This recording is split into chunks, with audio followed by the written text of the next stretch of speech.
Hello everyone, welcome back to my channel. মন্টির রান্নাঘর চ্যানেলে তোমাদের ওয়েলকাম জানাচ্ছি। চলে এসেছি আরও একটি নতুন রেসিপি নিয়ে। আজ আমার রান্নাঘরে তৈরি হবে কোরিয়েন্ডার চিকেন স্ট্রিপস। এই রেসিপিটি কিন্তু খেতে খুব সুস্বাদু, আর এটি কিন্তু চা বা কফির সাথে তোমরা সন্ধ্যার স্ন্যাক্স হিসাবে খেতে পারো। চলো তাহলে কথা না বাড়িয়ে আমি এই রেসিপিটি কিভাবে তৈরি করলাম সেটি দেখে আসি। আর এই রেসিপিটি কিন্তু তৈরিও হয়ে যায় খুবই তাড়াতাড়ি। বাড়িতে গেস্ট আসলে কিন্তু তোমরা এই রেসিপিটি তৈরি করে দিতে পারো। রেসিপিটি বানানোর জন্য প্রথমেই আমি নিয়ে নিয়েছি 500 গ্রাম মতো চিকেনের ব্রেস্ট পিস। আর এটিকে আমি কিন্তু কেটে আনিনি, গোটা এনেছি। তারপর এটিকে আমি ভালোভাবে ধুয়ে নিয়েছি।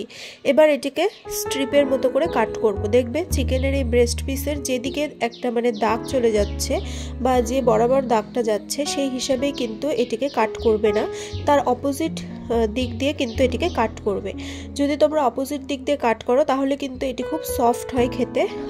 তাই চিকেনটি যখন কাট করবে তখন কিন্তু এই দিকটি ভালো করে খেয়াল করবে, যাতে চিকেনের যেদিকে দাগ থাকে তার অপোজিট দিক দিয়ে কিন্তু তোমরা এটিকে কাট করবে। এবার আমি একটি ছুরির সাহায্যে খুব ভালোভাবে চিকেনটিকে পাতলা পাতলা স্ট্রিপের আকারে কেটে নেব।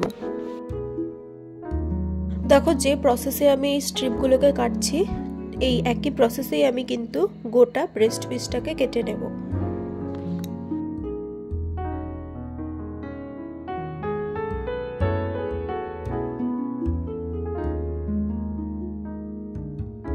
ঠিক এভাবেই কিন্তু এই চিকেনের পিসগুলোকে লম্বা লম্বা করে কেটে নিতে হবে।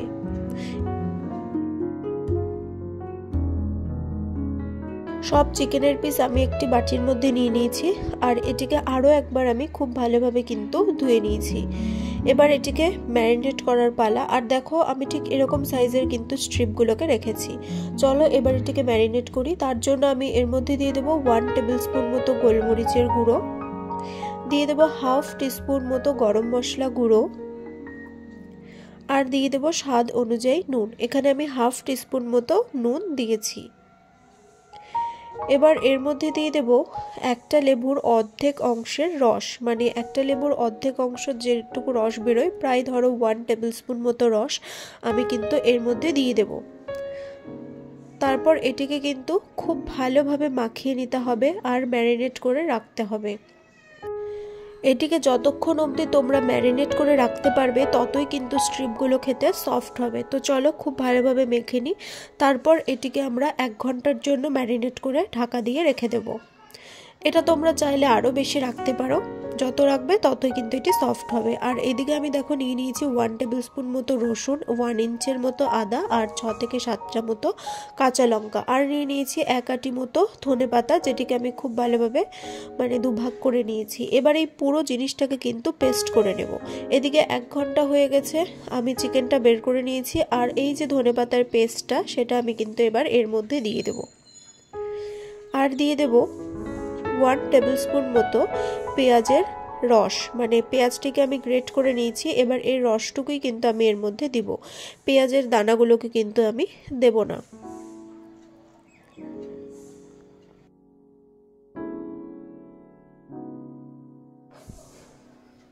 এবার এটিকেও খুব ভালোভাবে মেখে নেব।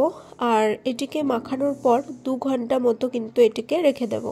তোমরা চাইলে 2 ঘন্টার বেশিও রাখতে পারো, যত এটিকে ম্যারিনেট করে রাখবে ততই কিন্তু ভালো। তোমরা চাইলে একদিন আগেও এই প্রসেসটি তৈরি করে রাখতে পারো, পরের দিন ধরো পকোড়াগুলো ভাজলে, তাহলে কিন্তু এটি খেতে আরও টেস্টি হবে।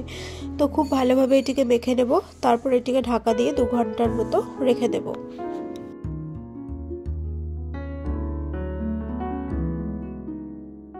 এদিকে দেখো আমি নিয়ে নিয়েছি কিছুটা পরিমাণ ময়দা। এখানে আমি 1 কাপ মতো ময়দা নিয়েছি। এর মধ্যে দিয়ে দিলাম স্বাদ অনুযায়ী নুন, প্রায় ধরো 1 টিস্পুন মতো নুন দিলাম, যেহেতু আমি আগে কিছুটা নুন দিয়েছি। এবার এটিকে খুব ভালোভাবে কিন্তু নুনের সাথে ময়দাটিকে মিশিয়ে নেব।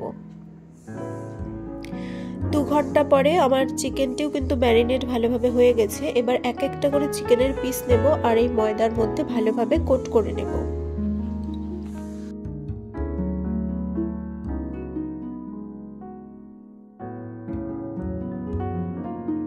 তোমরা একটা একটা করে চিকেনের পিস নিয়েও এভাবে কোট করতে পারো, বাট তাতে অনেকটা সময় লাগে, তাই আমি কিন্তু একবারে 5-6টা পিস নিয়ে এভাবে কিন্তু কোট করে নিয়েছি। এটিকে খুব ভালোভাবে চিকেনের সাথে কোট করে নিতে হবে। আর তারপর কিন্তু এটিকে আমরা আবার ডবল কোট করব।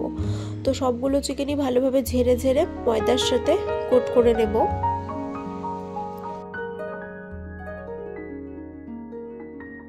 এরপর দেখো একটা বাটির মধ্যে আমি জল ভর্তি করে নিয়েছি আর একটা ছাঁকনির মধ্যে ওই কোট করা চিকেনের পিসগুলোকে নিয়ে নিয়েছি।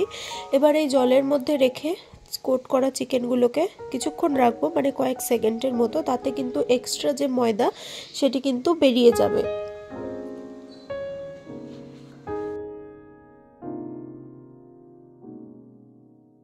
এরপর জল থেকে উঠিয়ে চিকেন থেকে জলটিকে ভালোভাবে ঝরিয়ে নেব। তারপর আবারও এই চিকেনটিকে ময়দার মধ্যে দিয়ে ভালোভাবে কিন্তু ময়দার সাথে কোট করে নেব। আর এই কোট করার প্রসেসটাই কিন্তু এই চিকেনের মেইন প্রসেস। তো তোমরা দ্বিতীয়বার যখন কোট করবে তখন কিন্তু ভালোভাবে চেপে চেপে জিনিসটাকে কোট করবে। এটিকে যত মানে চেপে চেপে কোট করবে ততই কিন্তু এর কড়কড়া বা কুরকুরে ভাবটা আসবে। সবগুলি চিকেনে কিন্তু আমি এখানে চেপে চেপে কোট করে নেব। তো দেখো কোট করে নেওয়ার পর এটা ঠিক এরকমই হয়েছে। তারপর এর থেকে যে এক্সট্রা ময়দাগুলোকে আমি এভাবে ঝেড়ে নেব। তারপরে এটিকে ভাজার পালা। তার জন্য দেখো আমি কড়াই কিছুটা পরিমাণ সাদা তেল ভালোভাবে গরম করে নিয়েছি।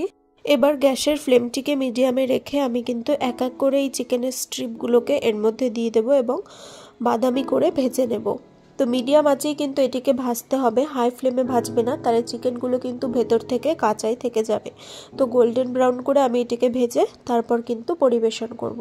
তো দেখো এটি দেখতে ঠিক এরকম হয়েছিল আর খেতেও কিন্তু খুব সুস্বাদু হয়েছিল।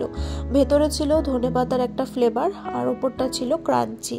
আর এই রেসিপিটিকে আমি সার্ভ করেছি চিলি সস আর টমেটো সস দিয়ে। তোমরা চাইলে বাড়িতে এই রেসিপিটি একবার ট্রাই করে দেখতে পারো। আশা করছি তোমাদের ভালো লাগবে।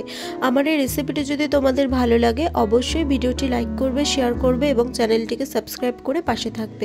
আরও নতুন নতুন রেসিপি পাওয়ার জন্য অবশ্যই বেল আইকনটিকে প্রেস করে রাখবে। আজ তবে চলি, থ্যাংক ইউ।